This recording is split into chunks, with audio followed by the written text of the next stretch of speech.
Hi, I'm Matt Cushman, And I'm Chris Cushman, and we are the Star Trek Cutaway artists. and you're listening to Truck Untold.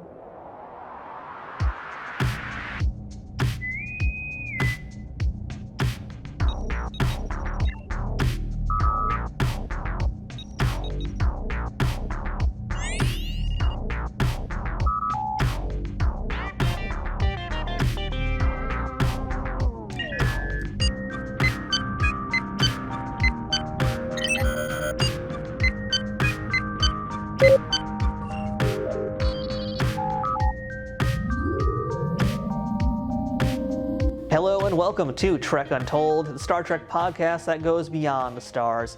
I'm your host, Matthew Kaplowitz. This week on the show, I've got brothers who contributed to the Star Trek universe in a very unique way.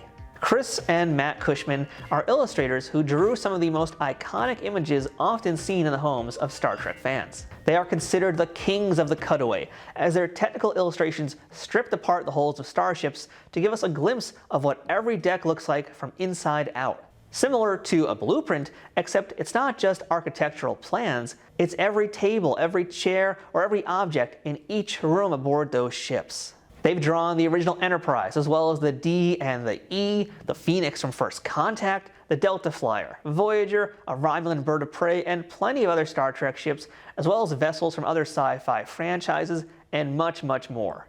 I never pass up an opportunity to talk art on this podcast and expose you guys out there to the inner workings of how stuff like this gets made. I can't think of anything more unique than these Star Trek cutaways, which if you've never seen before, wow, are you going to be in for a treat today. So stay tuned as Chris and Matt Cushman walk us through their journey through art and illustration and explain how their lavishly detailed technical drawings that have been in the home of so many Star Trek fans for decades get made. And chances are, after you listen to this interview, I wouldn't be shocked if it inspired a few of you out there to pick up one or two of those drawings as well. But before we begin this week's episode, I want to remind you to follow Trek Untold on Twitter, Facebook, and Instagram at Trek Untold, all one word. You can get show updates, check out some fun memes, and let me know what you think about what's going on with the current events in the Star Trek universe. You can also support this show directly on Patreon at patreon.com/TrekUntold, where you can support this show for as little as $2 a month. At higher tiers, you can listen to the shows before they come out, know about my guests well in advance, and even have a chance to ask them questions, get transcripts of these episodes to make sure you get all the info, and more benefits coming soon, including watch parties and live streams. But that's all dependent on more fans like you coming over and letting me know you want to be a part of events like that. If you want some Trek Untold merchandise, check out our store for gear and apparel, including shirts, hats, stickers, water bottles, notebooks, and a whole lot more. New designs will be added throughout the year, so it's always worth taking a peek. Trek Untold also has an Amazon shop where you can peruse everything Star Trek, sci-fi, and geeky on Amazon in one convenient location. If you're looking for a gift for the Trekkie in your life, or maybe want to see some of my favorite non-Star Trek things that you can get for yourself, check out the link for my Amazon shop in the show notes on the audio version and in the description below this video on YouTube. If you're listening to us on iTunes or any other audio platforms that allow for ratings and reviews, please leave us a 5-star rating and a positive review to help out this show. If you're watching it on YouTube, don't forget to subscribe to us at youtube.com/TrekUntold and give the video a thumbs up and a comment. All of these things help more people find this show and to continue growing and bringing you awesome guests each and every week. Now, without further ado, let's beam in this week's guest.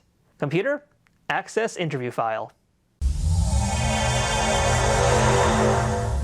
And welcome back to Trek Untold. And now joining me on the other sides of the screen, we have two guests today who have been called the Masters of the Cutaway. Chances are you have definitely seen their illustrations before, and you possibly own a few of them as well. Today, we're joined by Chris and Matt Cushman. Chris and Matt, how's it going today? Great to have you here. Good. Great. Thank you. Thanks for having us. I love having artists on the show, and it's not something I can easily have done because, finding a lot of the production art people is such a hard thing to do these days. I love talking art. I went to art school, did the art school experience. I was an illustration person. So it's always fun to talk to you guys, especially, and learn about what you do, because it is such a different thing compared to a lot of the other guests we've had on this show here. So let's just jump on in right now. And I'd love to ask you guys the first question I ask all my guests.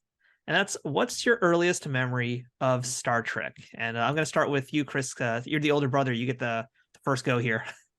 Old guy in the room, yeah. I'd like to say that it was the mid 60s. I'm sure that I did watch it because I know that my dad watched it, but I would say probably more accurately, it was probably in the very early 70s. It was syndicated to WKBD Channel 50 in Detroit, and it played every day.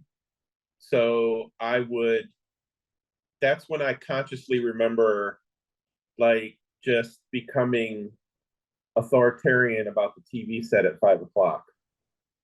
Like my sister used to hate me she's a Star Trek fan now, but she used to hate me because I would force the 5 o'clock Star Trek thing. So yeah, I would say then. How about you, Matt? Same story?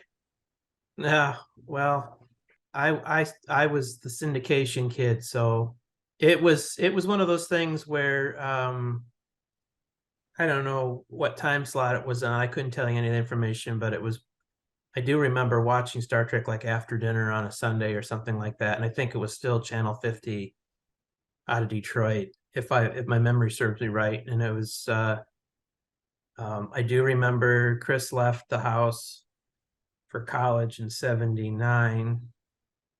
So it was the mid to late 70s that we had to watch Star Trek at 8 o'clock or 10 o'clock at night or something like that. And I'm definitely a Star Wars kid. In the late 70s, I definitely watched Next Generation because I was already, I don't know, preconditioned to do so. Between old Star Trek and Star Wars and Battlestar Galactica and Space 1999, all those. That was another show that Chris had to watch religiously on the TV. I was just there through being there, I had no choice per se, but that kind of stuff just interests me. So I found it interesting. I don't know how hardcore of a fan I am of Space 1999, or I did like Battlestar Galactica a lot. I remember wanting to watch that show. I'm 11 years younger, so I never got to see it originally aired in the 60s. But it is kind of cool that it basically was a generational thing. And it's like, one brother's watching it when it's first airing, next one's seeing it in syndication. That's kind of like the full Star Trek picture in a lot of ways. Yeah. Our parents never really said we couldn't, once we turned it on, it was never like, well, we have to turn this off or something else. I think they kind of liked it enough to enjoy it, even though they may have seen it a million times. It probably helped having parents that were, let that happen. Now, were your parents involved in the arts, or what do they do for a living? Mom was involved in choir in high school. Like the high school she went to had a extremely significant choir. I think that they had, Mom was definitely the most artistic of them. She also did flower arranging and stuff like that. But I think later in life, my dad has a creative side to him as well. He built some furniture and stuff like that, but we're the only illustrators and drawers in the family.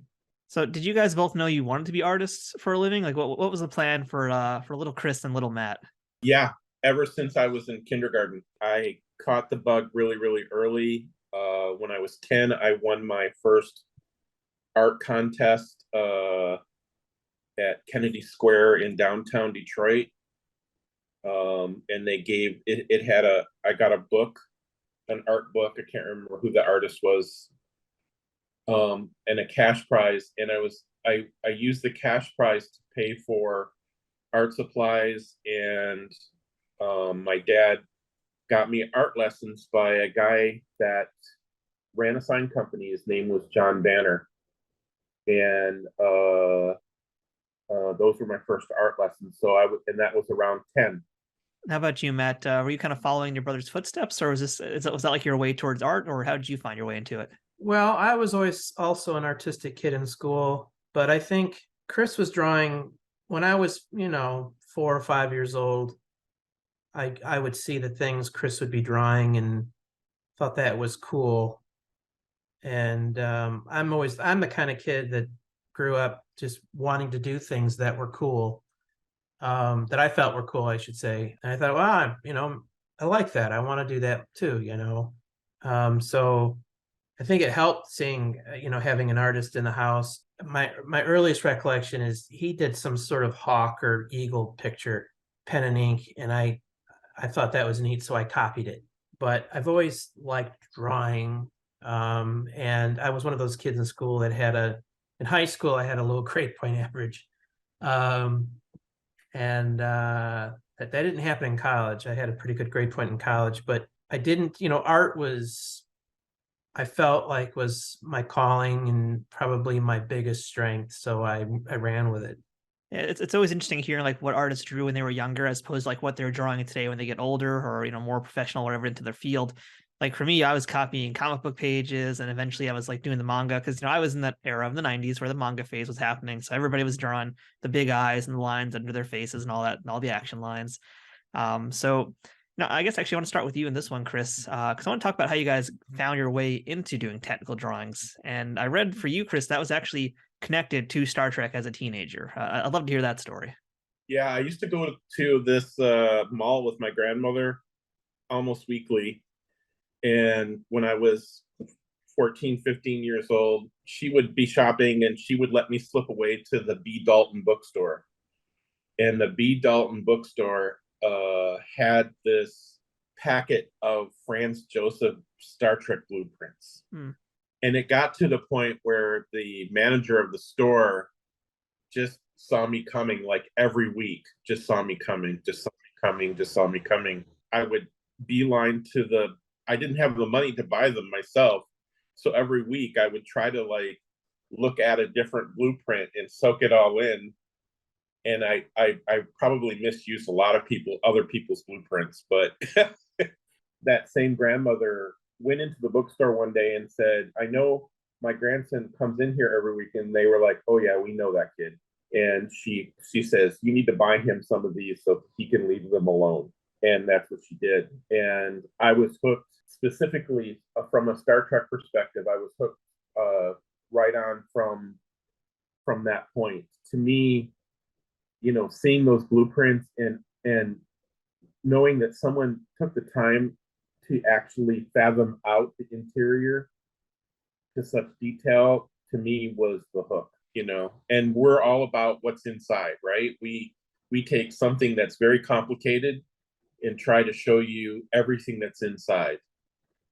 Although our work is in one illustration versus say 12 blueprints or something. So yeah, that was it for me.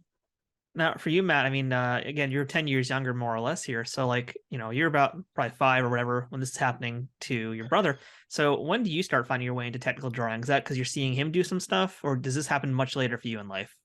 I do so I would say my first introduction to it was we have this industrial arts competition in high school, and I'm sure everyone who grew up in the 70s and 80s when it was really strong remembers it.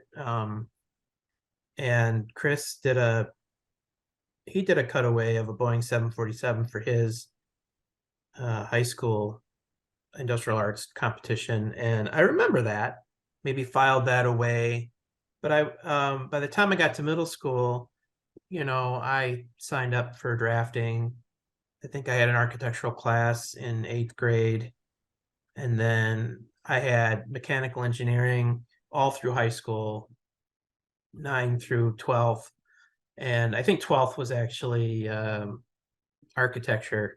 And I just ate that stuff up kind of. I liked drawing board stuff, and I eventually, my junior year, sort of copied one of Chris's engine cutaways he did, because by that time he was already working in Detroit as a full-time cutaway artist. And except the way I copied his engine was with proportional dividers, which you can upscale a drawing by changing the pivot point in relationship to the length of your scissors, so to speak, your caliper. And the teacher thought I was crazy, but I didn't want to just copy it, like I didn't want to trace it or in that fashion. I wanted to see if I could I wanted to figure out how he did it, in a way too. So that was my first,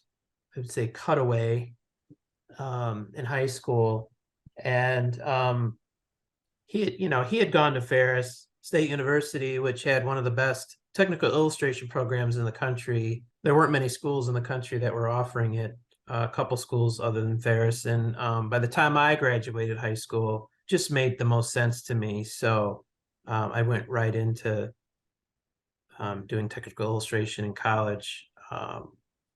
So just serendipitously followed the same path. My teachers, actually, one of my teachers was one of Chris's classmates when he went. And then Chris's professor, who was retired, would always show up in class just to hang out. Just this old guy who would just walk around each, as if he were still a professor. And so I still got kind of got his, advice. And incidentally, I think also it's worth mentioning that old professor who retired that Chris had worked with Ralph McQuarrie at Boeing. So there's sort of an arc there. Yeah, John. I think his name was John James, and if I'm not incorrect, you also had Richard Mall in high school, right? Yeah. We both really had teachers that really engendered a lot of stuff in us as well. Like I don't think you could underscore that enough, that the right teachers can really take someone's interest and really hone it, So yeah, it was great. That's very true. And it kind of reminds me a little bit of like my art school experience, where you have some teachers who are very much like letting you do your thing and working with you to help get wherever it is you want to go. And then there's others who are coming back to you and they want you to do it their way. So, was that like an experience that either you guys had? Like, was it more so for you, you were able to be free and explore, or did you have the teachers that were kind of like pressuring you to do it their way? Well, high school, Richard Mall let you just do what you wanted to do. I mean, he wanted to know about it first. And John James was a great teacher at Ferris. There was another professor I had. I don't know if Matt had him at all. His name was Doug Farnham. Doug and John were the two teachers of that curriculum when I went, and Doug was that guy. He was just, man, you could not get 100% on anything in his class. Like he just and if he didn't authorize you to do it, then it wasn't something that you should be doing, And he got a lot of flack from that. The students were always going to the dean because of him, where John was such the opposite, So yeah. I remember Mr. Mall, our high school drafting teacher, taught me. I mean, he was a younger guy with Chris, but I'm sure he was kind of the same. But he just a little humility. He let you do things that you wanted to do, but he also had standards. And I remember both Mr. Mall and the two teachers I had at college. I was not to boast, but I was one of the better students in class. And so they really enjoyed knocking me down, and with a smile, and Mr. Mall was like that. He was like, "Oh, you did, this is a great job, but oh, look what you did here," with a big smile. And it would always irk me because I didn't want to be the kid, the guy that had, so how they taught was, I thought, pretty nice. And Yeah. gave you a sense of humility in the process. Can we swear here? Go for it. Okay, so Mr. James, Matt was very correct. Mr. James picked on me relentlessly. And he would stop by my desk, and he very loudly one day stopped by my desk. I was trying to draw an icosahedron, a 20-sided ball. A soccer ball. A soccer ball, exactly. And he goes, "You're on your back again, Cushman." And I was like, "Pardon?" And he goes, "You're totally fucking up." and and it wasn't done for me, it was done for the rest of the room, who just howled relentlessly, so but I knew that he appreciated me, so I would laugh right along with it, but it was it was something else. Yeah. And it sounds like overall a good experiences. And for you, Chris, I know not too long after you then went into technical illustration and started doing some industrial design stuff. And that eventually did tie into Star Trek through working with David Kimble. So can you kind of walk us through the process of how you ended up meeting Kimble and how that ultimately became a pretty life-changing moment for you? Well, I mean, David Kimble was life-changing for me in the same way that Franz Joseph was life-changing for me. I went to the premiere of the motion picture in '79 in Grand Rapids, and they were selling his Cutaway poster in the lobby. And I was like, oh my God, like it was all the money I had left in my pocket. And I was going to spend every dime of it on that poster. There was just no way I was walking out. In fact, I may have had to borrow $5 from a classmate. So I was already a David Kimble fan. And, when I went to Detroit, I didn't start off doing cutaways. I just started off doing like production line manuals and assembly guides and, all things automotive. And Star Trek The Next Generation came on the air in '87. And then maybe in the second year, the episode of Next Gen where the space entity life form is sucking on the back of the Enterprise D and causing all sorts of chaos and pandemonium, and Geordi's trying to explain to everybody, and he had this graphic of the Enterprise D on the screen, and I thought, oh my God, I need to take a picture of that, because that's like a Rosetta Stone for me on where at least engineering was, And so I said, I'm going to do a Dave Kimble, and I just did it for me.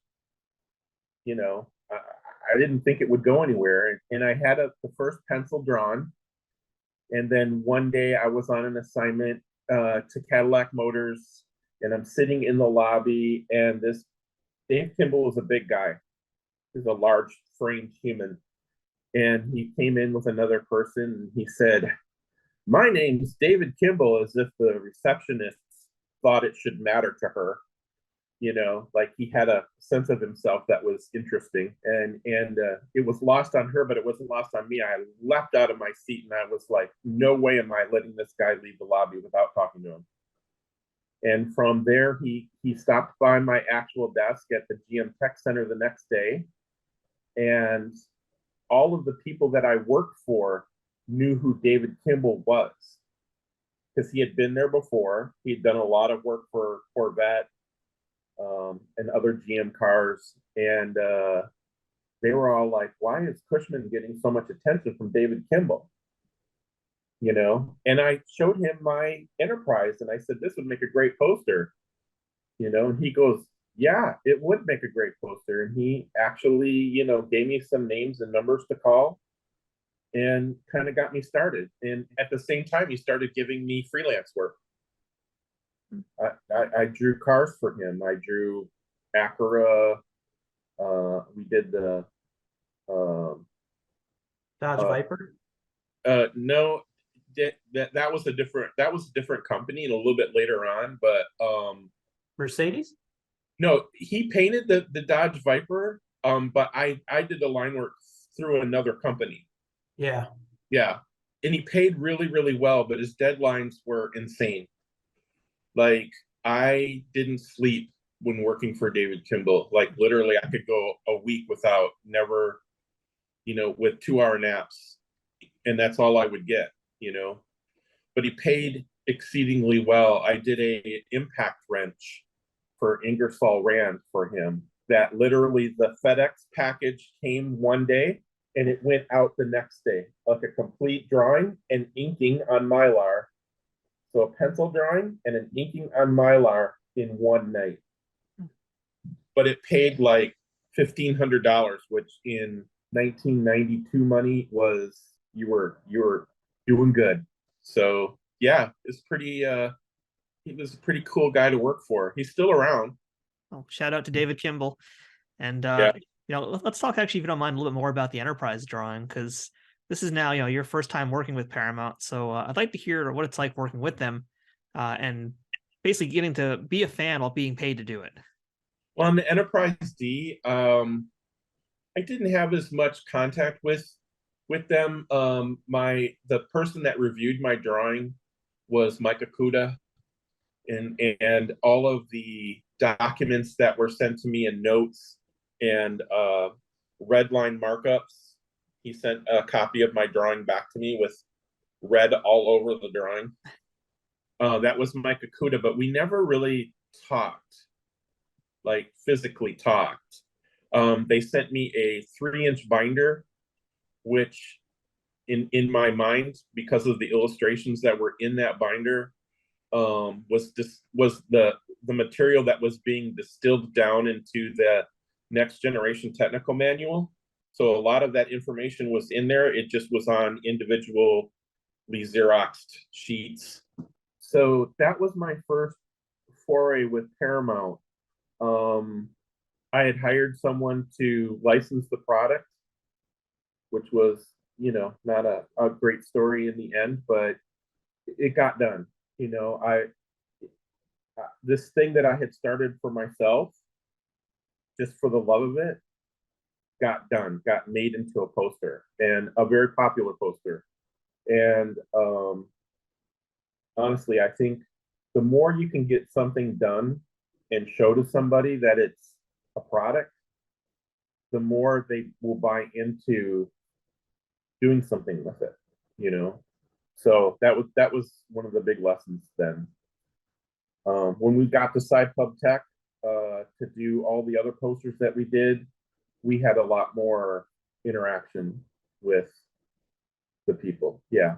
Okay, I'm going to come back to those in a little bit, but I do want to ask a little bit more about the Enterprise, and in particular, I know that it was like kind of the poster that was like one of the most well-known things for TNG at the time, and to this day, it's still available. You can still find it in places.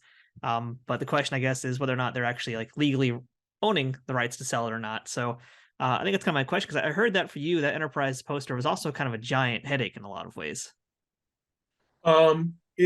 The poster itself wasn't a headache. The lady who had licensed it was turned out, when you like the first run of the poster, the largest version of the poster, 48 by 24, I think. I may have those measurements wrong. She ran 100,000 posters in one throw in Chicago, and then she did a smaller poster, which was 36 by 24 by 36. 24 by 36. And then she ran a third poster that had no call outs on it. And she got some artists to create this space background. And I thought that was weird, but it sold copies. People liked that. And then she had it made into a puzzle, which I would still kill to get my own copy of that to this day. And, money was rolling into her company big time. I had proposed to her some Star Wars cutaways and did some drawings, and she was looking into that. Well, while she was looking into that, she was also looking into finding another artist to do those posters. At some point, she just stopped paying me my royalties. So we had to go to court.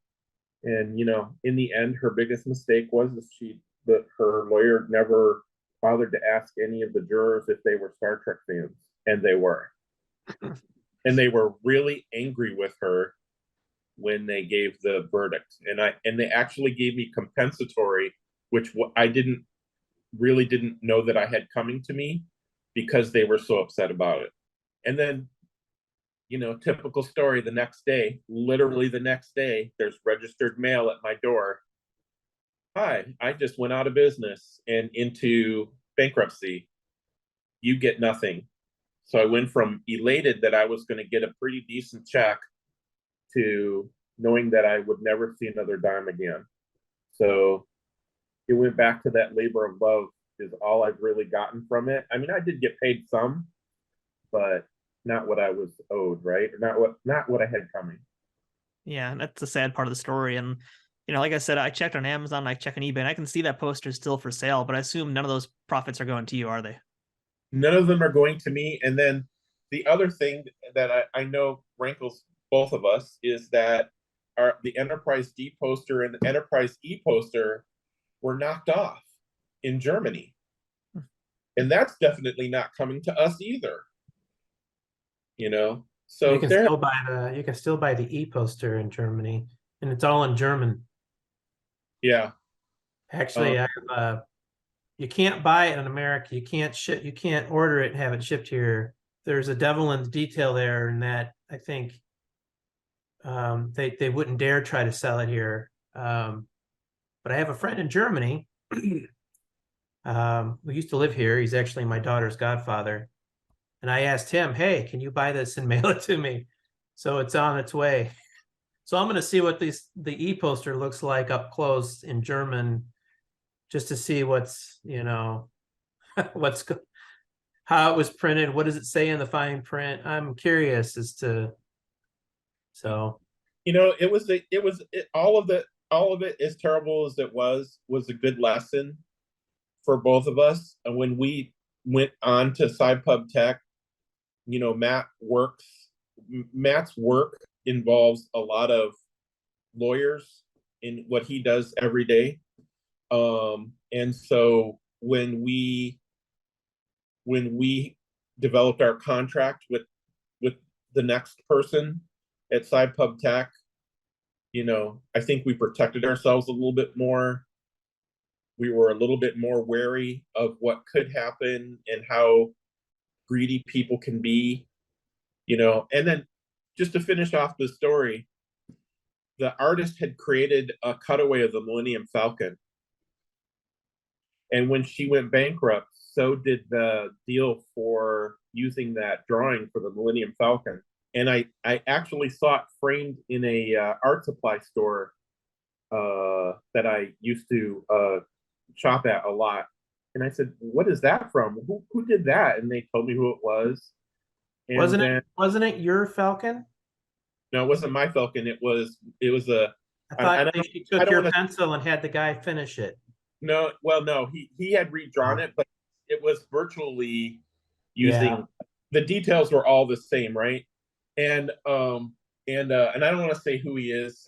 He's still alive, and he just sold it at auction and got $23,000 for this painting of the Millennium Falcon. And okay, great, but I also found he had documented his entire process and how he had felt bad that she had gone out of business.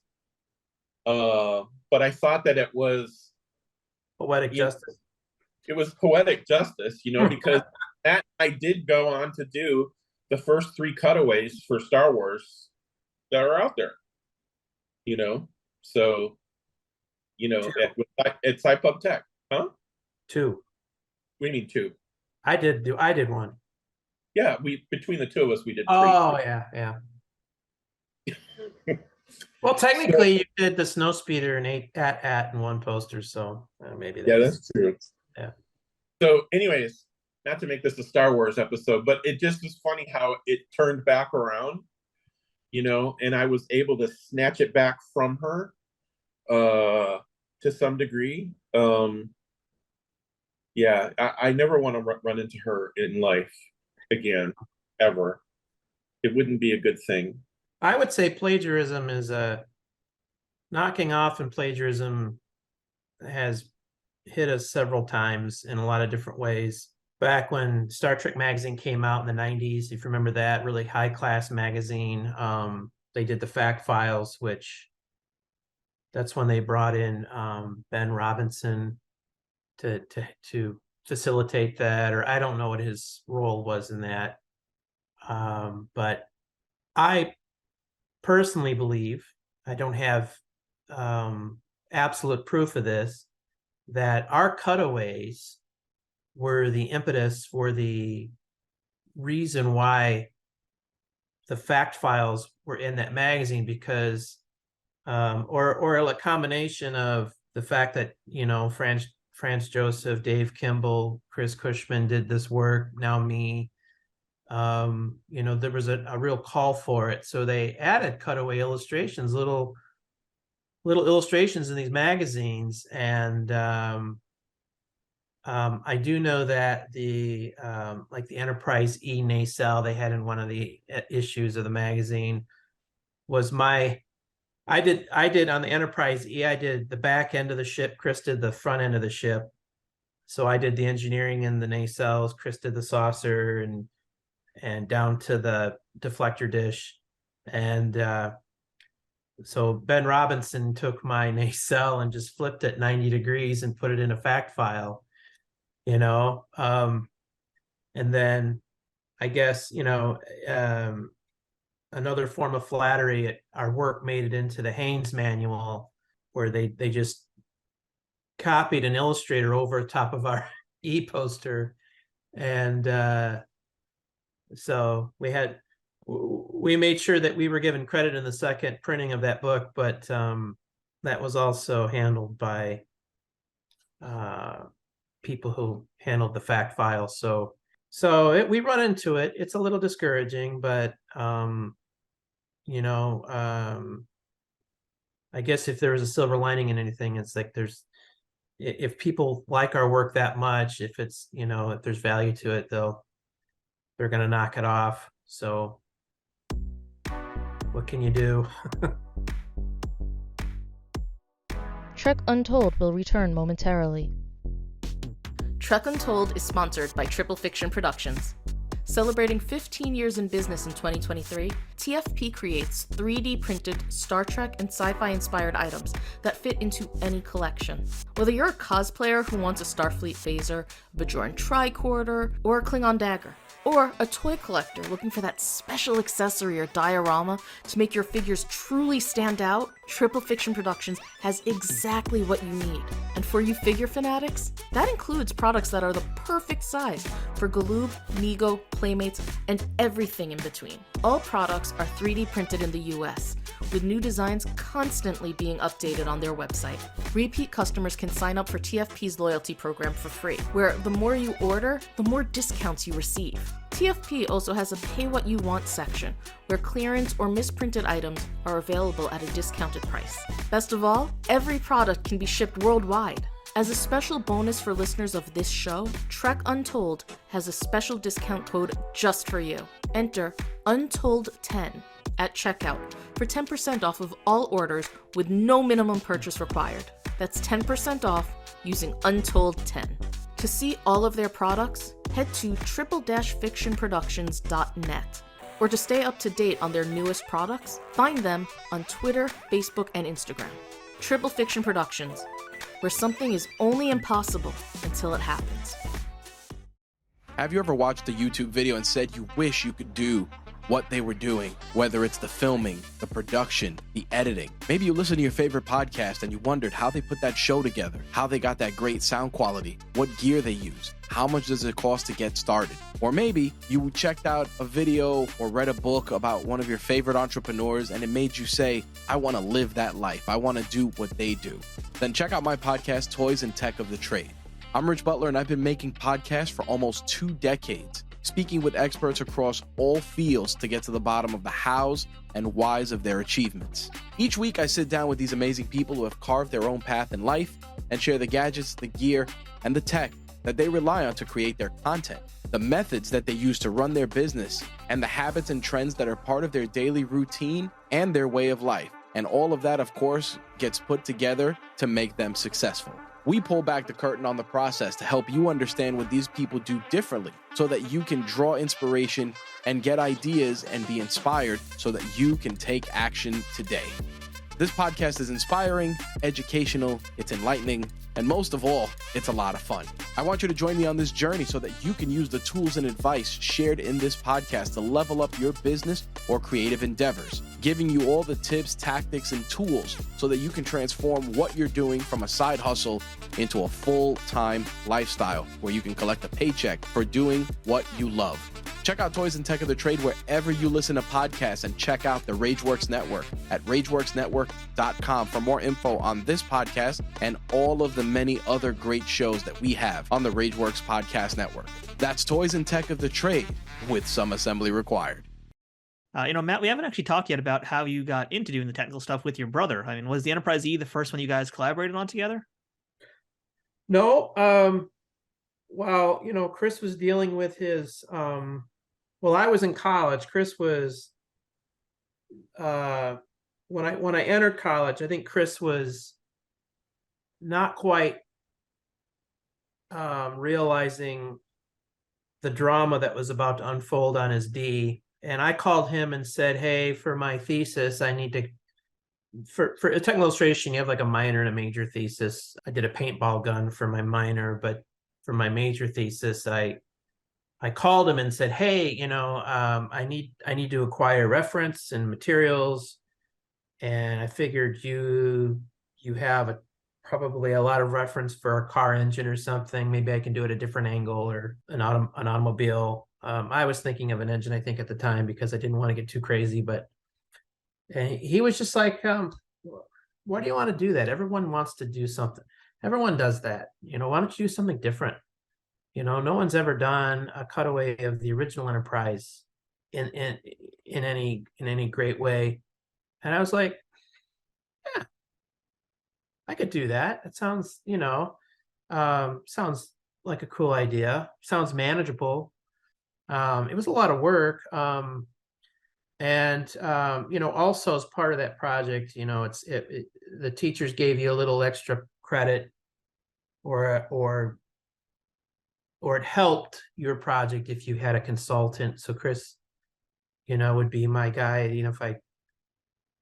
This is back in the day where, I did something and I would just run it through the blueprint machine and mail it to Chris. And then Chris would look at it and say, okay, he'd make a comment here and there.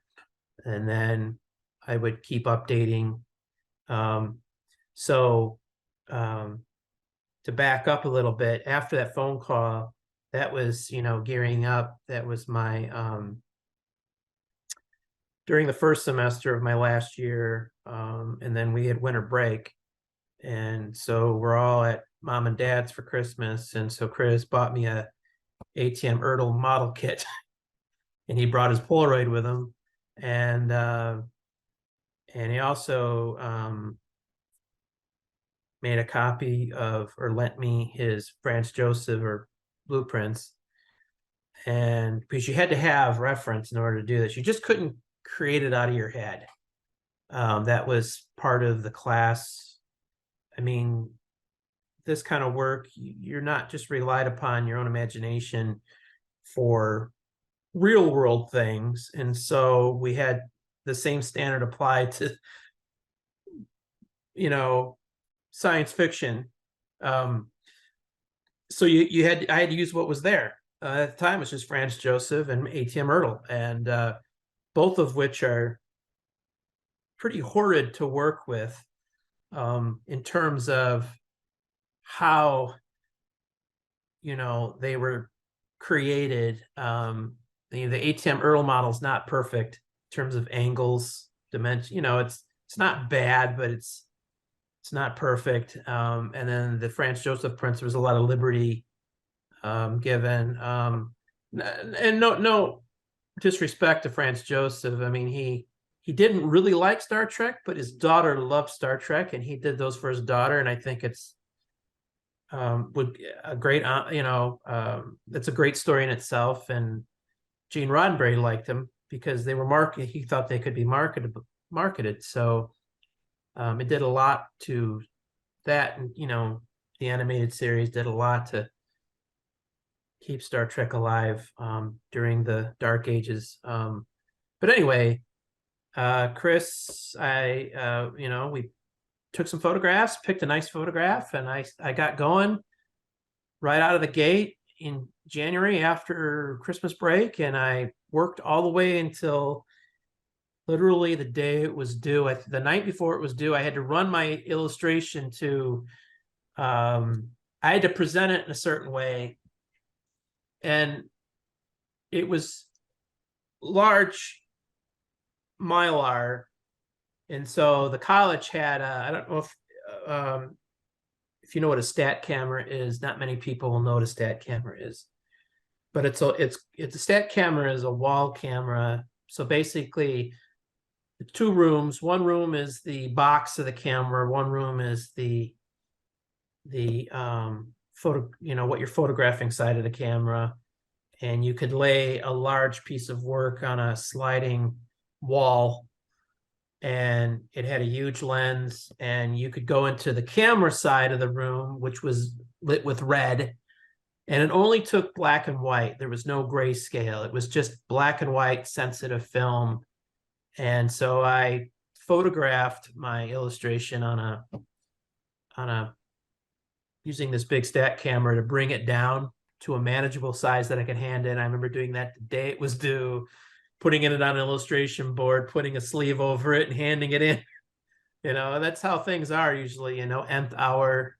So that's got the whole ball rolling, and the whole thing behind Chris suggesting that too was, and again, he didn't know this drama with his D was going to come down the pipe, but it was, if this is good, maybe we can use this through my publisher to get it printed. It'll have to be redone, of course. And then the whole drama with the D came out, and we went through a period of about a year and a half of regrouping before Chris found Sci-Pub Tech interested in doing our work. And it was basically the flagship for Sci-Pub Tech, which got the whole ball rolling. And then Chris jumped in right away with the DS9. So that was his first project with Sci-Pub Tech. After those two were done, then we did the E. So let's talk a little bit about the E, and I kind of want to get into the nitty gritty now of how you guys actually do your work, because I've talked to writers, and it's interesting hearing how writers will collaborate together, but I've rarely talked to artists or illustrators that work together in tandem. So I guess we can use the Enterprise E as the example here, and whoever wants to kind of jump in and answer this one, feel free to. But let's talk about how you guys actually make your illustrations. How do you begin? What's the process, and how are you two communicating and drawing these things together? Well, I think again we met. I think I want to believe it was Christmas. Yeah, we got some early the earliest drawings, John Eves, top side, front, rear view of the Enterprise E. And we simply glued them onto some foam core and built literally our own little foam core model of the Enterprise E. Oh, that's really cool. So, yeah, and it usually starts with a model. Sometimes it's a model that you can buy in the store, or one of these. You pick a view. You get a view that you think will satisfy being able to look at most of the stuff inside of it. And then you take a picture of it, and you can trace the outside of the model, and that kind of establishes your scale. And then you just start cutting into it, and these things are made up of pancake decks. And so, Matt made the foam core model. We photographed it, picked the one that we liked, and then I did a drawing where I just did the outside of the model and an initial assessment of the decks that are on the inside.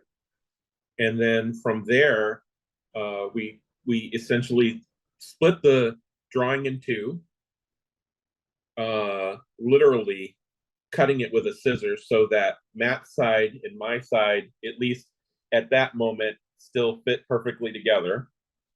And then Matt went to draw his side, and I went to draw my side, and we were, that the Enterprise E, we got to work with the art department folks pretty closely. It was through Federal Express still, fax machine. I think you left out a step. What step did I leave out? I think didn't we, when we came up with our view, and you probably presented that to the art department, didn't they go out of their way to get us a photograph of the filming miniature at that angle? And that's what we drew our. Yeah, now that you say it, yeah, for sure. Because that's, if you look at our e-poster, I mean, it's the actual shell is the Enterprise E. You're right. We try to work that way for final. I mean, we can come up with concepts and stuff, but for the final illustrations, they're always of the shell, of the actual filming miniature. Yeah. That's how Yeah, I'm sorry. I Reader's Digest it for us. So. No, but Chris is right. He cut it in half. Once he got that, he also gave me, Chris just sort of became the project manager and said, here's the midsection MSD of the E that probably Mike or Doug created. Doug. For the movie. And here's how they, he drew in the structural struts in this way. They're kind of, the E is made up of a lot of diagonal struts that are integrated. And so Chris kind of created a primer, this is how I want this to look. You might have done a corridor section, and it was surprising how well they fit together, from a standards point of view. They matched right back up within a millimeter of each other. Although Matt is beyond fastidious with his line work. And I don't know, which is the hardest pencil, an H or a B? H. H's are hard. Okay, so Matt's an H pencil guy, and my drawings look like a mid B pencil drawing. The paper is no longer white; it's kind of got a gray hue to it. And although they matched up, if you look at them, if you look at just the pencils put together, there's I'm way more just let's get it done, and Matt's like, let's make it perfect, so yeah. But it worked out. It matched within a millimeter, even with all that. So I'm curious to know, by the way, like, how big do you guys work when you're doing your originals? well, the D was 77 inches across a pencil drawing. Wow. Matt, what was your E? The original pencil on your E? Or I mean your original Enterprise. I built when I got out of college, I bought a piece of plywood, a 4 by 8 foot piece of plywood, and I built a drawing table.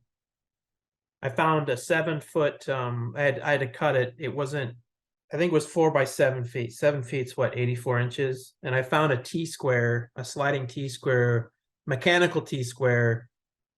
I bought it new with the cables and everything, and the mat, the self-healing mat. So all my subsequent drawings for the original Enterprise were just under 7 feet, so 80 inches. I mean, that's a pretty enormous workspace to have. And I know, like, for a lot of folks who might be listening, they don't necessarily draw or paint that big. They're probably working, 9 by 12 or 17 by 11 or whatever. But when you're working that big, I mean, that really is a skill, just to be able to kind of still maintain your proportions and not get lost in the size of things. Because I know, like, a lot of folks, for example, here's just a thing out there. If you're someone out there who draws a flat on a table, whatever you draw, it's at the bottom of the paper, it's going to probably be bigger than what's at the top of the paper, just because of how you're working. So, I mean, for you guys working at that enormous scale, how do you actually maintain your proportions? String, literally string, nails, tacks. When the Enterprise D was on the pencil drawing board, you literally had to walk through a spider web of string that I had a nail on the wall in the kitchen that went down and across the board to represent one of the vanishing points of that poster. And then another piece of string went down to the floorboard, you know, in another room for the other vanishing line, you know, so very old school. Yeah, I would say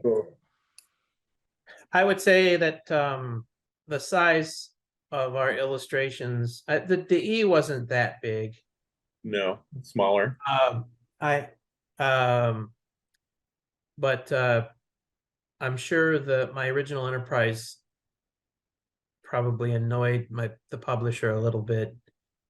Although back then they had ways of dealing with that.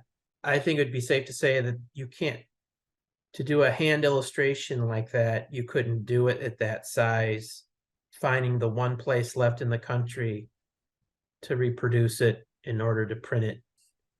Because nobody has stat cameras anymore. Nobody has. I mean, there are places that said, you know, we're going to still do this, like, and you know, film is never going to go away, but there are only going to be certain places in the country that are going to develop film, and there's probably a place in the country that can still do that stuff, but it's probably going to be more expensive. And now we can work virtually in that scale on the computer. It just doesn't, you know, we're not limited by that, and you can much easier. You can set your vanishing point anywhere on an Illustrator file, and you're good as gold, you know. The guide for the size of the Enterprise D was drawing it so that my deck height would be 3/8 of an inch. So I'd have enough room in that 3/8 of an inch to draw the little rooms in each of the decks, because it's got 42 decks in the D, right? So I could only take 3/8 of an inch for a deck. Now in the Illustrator, it doesn't matter, because I can zoom into that deck and draw all manner of detail that I would never have been able to draw back in the day. So it's been very interesting both of us have crossed that divide from old school to the new way, right? Now, as far as like Star Trek goes too, I just want to ask you, what would you say would be the most complicated ship or Star Trek thing that you guys ever drew? Because I know you guys did DS9, you did Voyager, you did the Phoenix. So which of those things was probably, you know, the most difficult one for you two to handle? Well, I have an answer to that, but it's not Star Trek. I don't think Star Trek is particularly hard to draw. Star Trek is there's a lot of continuity to Star Trek, and there's a lot of standards already set up for Star Trek. So, you know, decks are typically horizontal. As long as you have enough reference, it's less of a matter of hard and more of a matter of time. Time is a big deal. I mean, you do perspective work for so long, it just, you know how to do it. And now, if I would say time is hard. When I do an illustration, when I think of fans, and I think of criticism, and I don't want to necessarily let someone down. Not that I should care about that. I do feel like when I do a drawing, I want someone to look at it. I want them to say, wow, he added that in there. You know, that's cool. So maybe getting detail, like not leaving something out by accident, you know, is a scary thing, or what have you. But I am currently drawing a ship right now that is, I think it really just comes down to time, but it's also been hard to try to figure out because it's a very convoluted ship, and no deck is in the same plane as the other deck, you know. So every time you draw a deck, you've got to redraw everything in a different plane, a different perspective. And then you get to the next deck, and now everything is in a different plane, a different perspective. because the way the gravity plates in the ship work, it doesn't have to be the straight across horizontal deck plane that you would expect in Star Trek, or Star Wars even, those genres keep it simple, probably to make people understand it the best. It's easier to understand by the viewer. Yeah, I don't think any of our drawings are that particularly hard. I think the Enterprise E threw a little bit of a challenge because the guys didn't want just a horizontal deck thing. They threw in a lot of diagonal structural supports into that ship, that kind of chopped it up and made some of the decision making a little bit harder. Believe it or not, the Enterprise E does separate, and that had to be drawn in there, even though we never ever saw it happen. It can happen, and it is in our illustration, but it's not hard. But literally, I think if there's anything to appreciate what we do, is the amount of hours of our lives that go into each one of these drawings is really, really super incredible. I mean, we have spent thousands and thousands of hours over the years doing these drawings, and that has a cost. And again, that's where labor of love comes in. Even if we're getting paid, that still figures in. The labor of love still figures in, because we're not going to let any fan down. I'm a big believer in verisimilitude, the canon of it all, the exactness of it all. When we got commentary by the art department and the licensing department at Paramount, they were like, no, you can't do that. It has to be like this because A, B, and C. So for the longest time, there was from the time that Next Generation started until the end of Enterprise, the continuity of that show was pretty incredible. Not perfect, but it was pretty incredible, and these people really worked hard to maintain that. And so when we would do our drawings, we felt the same onus on us to do that as well, right? We just couldn't run off the reservation with our own ideas, although in all of our drawings have a lot of our own ideas in there, because not everything that we show parts of the ship that have never been on TV, but you wouldn't know it because we've gone through the Starfleet technology school of hard knocks. Like the kind of thing too with the whole idea of time as well. I think a lot of folks maybe don't appreciate time, and we're talking how long it takes for a drawing to be finished from point A to point B. But I think a lot of people don't necessarily understand also the type of training you guys went through, because you're also paying for that expertise and that professional knowledge. That means that, yeah, it might take you 1,000 hours to do like a ship, just off the top of my head, not saying that is, but it might take you X amount of hours, but it's also not factoring in the fact that you've had years of practice before then that mean that it only takes you this much amount of time, versus if I tried to do it, it would probably take me 7 times the amount of time to do like what you do, because I got to learn all the stuff you already know.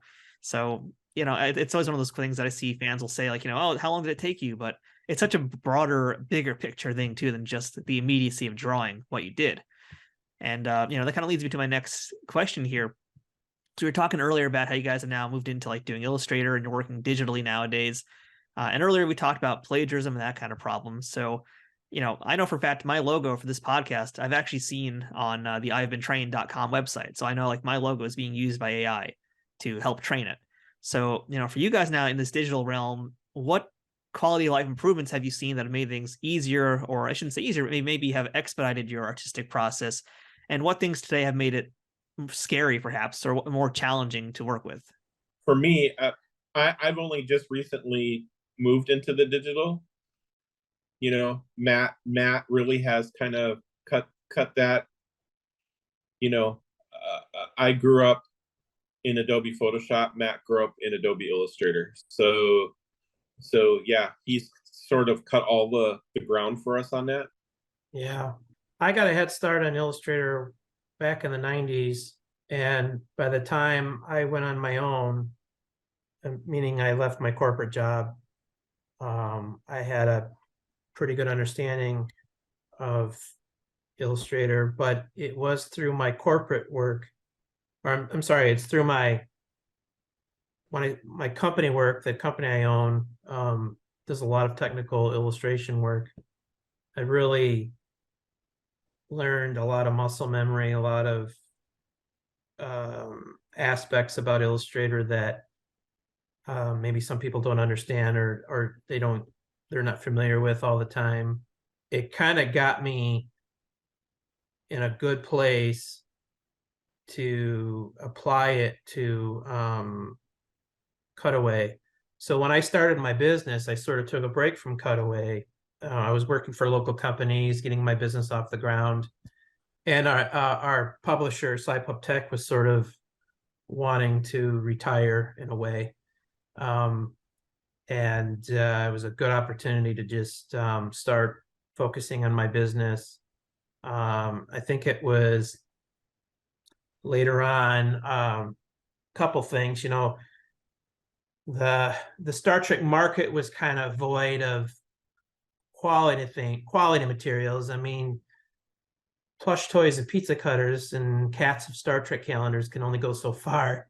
That tied into the JJ Prize era. Chris said, "Hey, we should do this ship for the."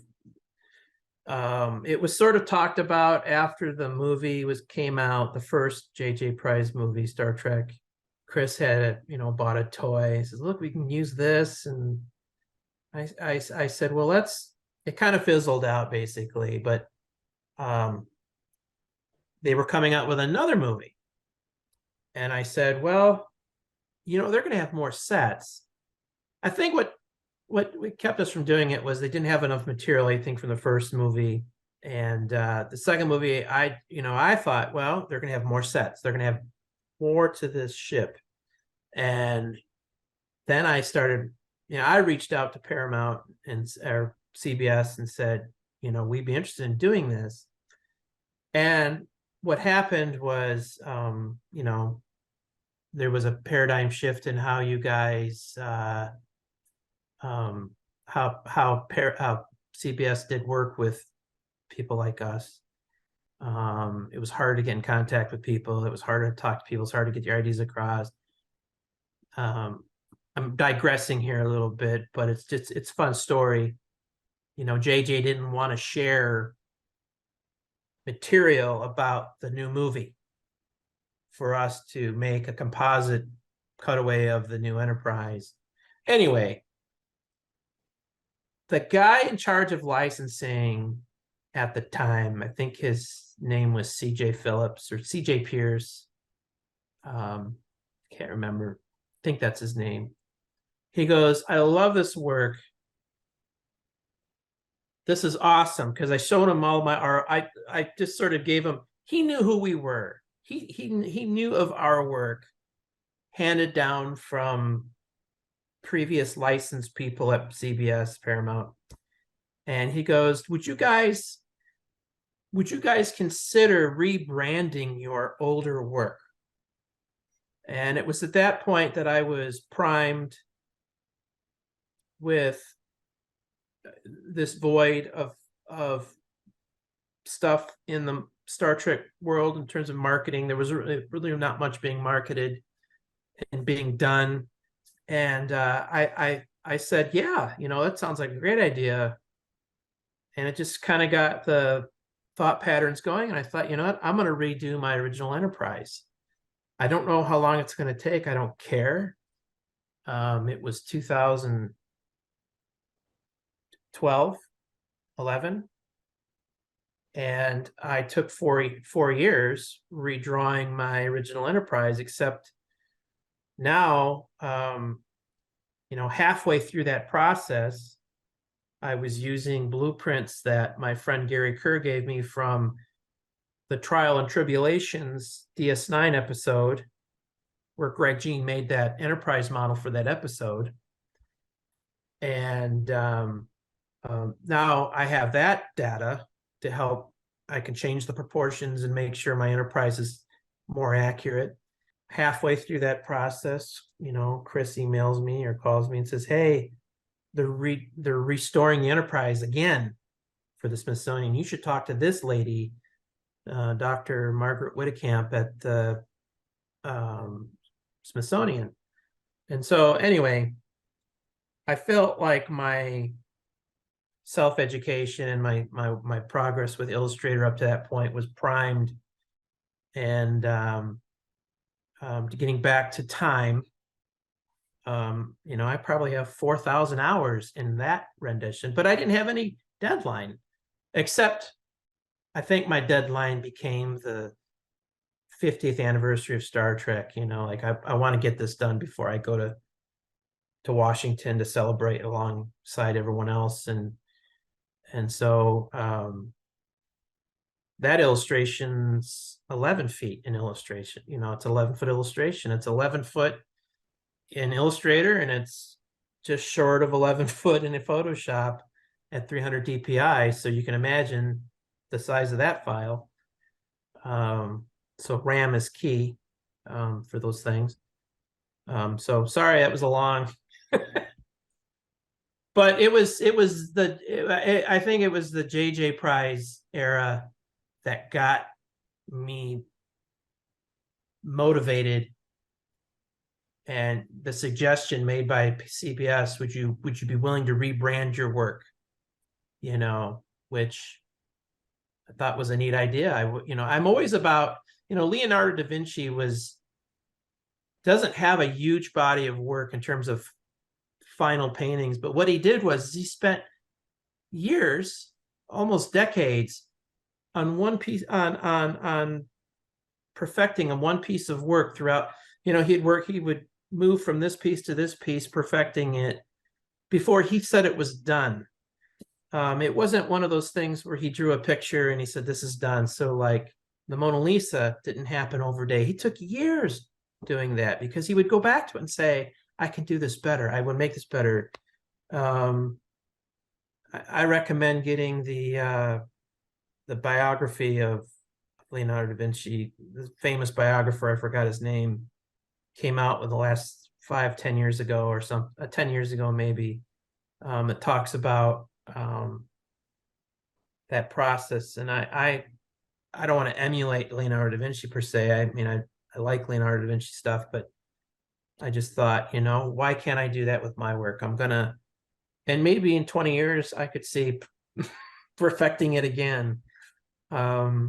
So anyway. All right, so I know, as we come to a close with this interview here today, everyone always asks about advice for aspiring artists, but I'd rather ask you guys, what's something that you know today that you wish you knew about drawing or technical illustration, or anything in this realm of the profession that you're in, that you wish you knew when you first started? And I'm going to start with you, Chris. I think I wish I had known quite a bit more about the business side of it. I think artists do a great job of being creative and can, do what they do, but artists generally don't necessarily make the best business people. And there's a great deal of business that goes into running, doing what you do. You just can't draw it.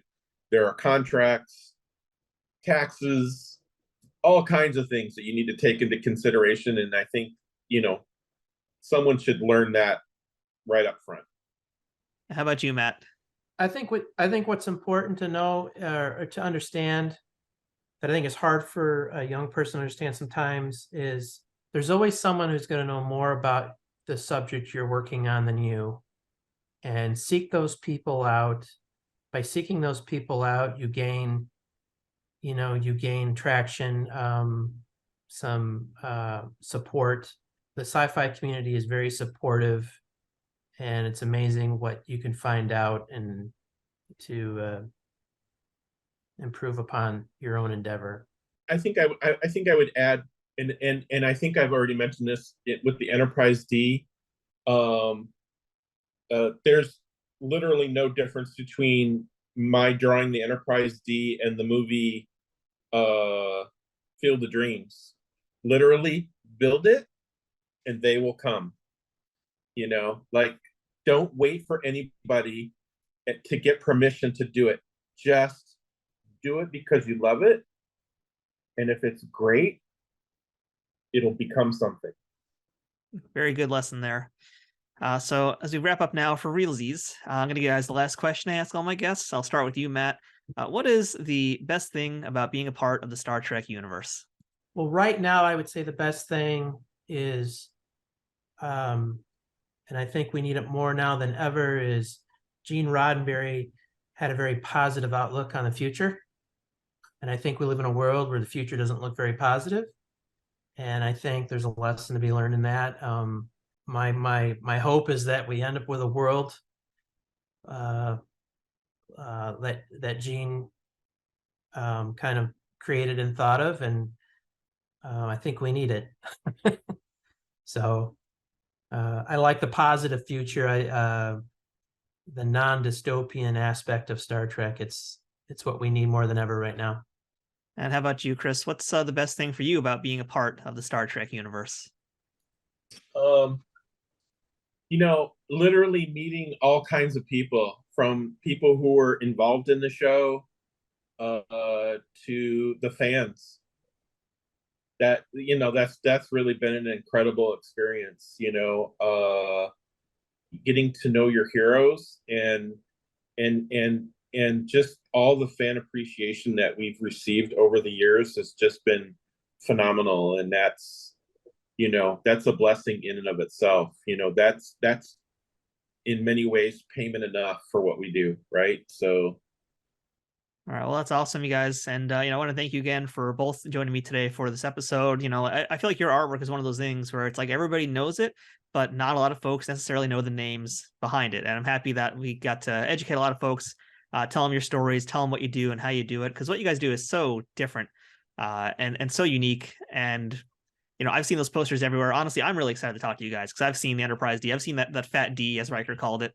And it's so cool now to put, you know, a face behind the artistry in there because, yeah, I love what you guys do. And I really would love to see you guys handle like Strange New World, do some cutaways for like any of the new Star Trek shows. So Paramount, can we make it happen? Would you guys do that if Paramount came out to you and said, hey, we want you guys to do Discovery? Would you take that job? You know, I wouldn't mind drawing the Stargazer or the Titan. I'd like to see that, yeah. I really love Picard season 3, one episode in, and I'm like hooked already. Yes. Like I was blown out of my socks. So Cushman Bros do the Titan. I'm up for that one. All right. All right. Well, the fabulous Cushman brothers, thank you so much for your time today. Thanks for having us. That's it for this week's episode of Trek Untold. Until next time, don't forget to follow us on Twitter, Instagram, and Facebook at Trek Untold, all one word. If you'd like to directly support this podcast, please consider becoming a Patreon supporter over on patreon.com/TrekUntold, which gives you access to some great perks that can't be beat.